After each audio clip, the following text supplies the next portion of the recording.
Next abiotic factor is water. So organism unable to live without water.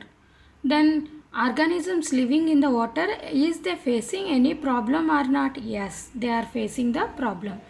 So facing the problem of chemical composition, pH of the water, mainly they are affecting the organism. So if you see the concentration of salt in fresh water, 5 parts per thousand, seawater 30 to 35 parts per thousand, salt lagoons more than 100 ppt it is present. What is urihalane and stereohalane? So tolerating wide range concentration is called the urihalane. They cannot tolerate the small concentration change is called the stenohalane. Urihalane example is salmon, whereas stenohalane example is the shark. Next, come to the light. So light is the another source which is coming from the sun. So temperature and light both are coming from the sun, which is the natural source. Here light is playing a major role in the plants for food production, autotrophs. Whereas animals, it is helpful for the food searching, forage means food searching, shelter, mating purpose. So energy is producing at the upper part of the terrestrial and upper part of the water only. Then what about the bottom of the water? So bottom of the water is also energy is produced by the decomposers. So autotrophs which are present at the bottom of the water is called the chemoautotrophs. What we are calling chemoautotrophs. And light is containing different wavelength, visible UV light they are present. Spectrum quality of UV, if you observe, 100 to 380 nanometers are present. It is divided into three types, A, B, C.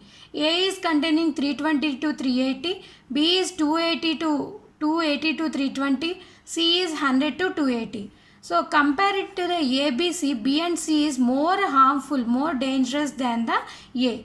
And what is the use of UV lasers? They kill the microbes present on the skin, activate the sterols like vitamin D. So come to the light in water. High wavelength, long wavelength containing red Vibgea red length is not penetrated bottom of the water. That's why, so red algae which is absorbing the short wavelength blue light will sustain at the bottom of the water.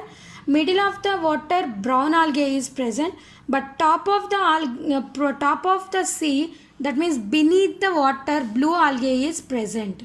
So depending on absorption of light, blue algae absorb the red light because it is present upper part and long wavelength light only fallen, and whereas red algae is absorbing the blue light which is short wavelength. So that's why red algae is growing at the bottom, blue algae is growing at the beneath the surface of the sea. And depending on light penetration, they are divided into three zones. Euphotic up to 100 meters euphotic, 100 to 200 meters dysphotic, and below the 200 is called the aphotic zone. And here euphotic is the photosynthetic zone, dysphotic here respiration is takes place, no photosynthesis, aphotic also no photosynthesis. Biological effect. Biological activity repeated particular time period is called the biological rhythm. If it is biological rhythm occur every 24 hours is called the circadian. Every 1 year is called the annual. What we are calling annual. Circadian, annual.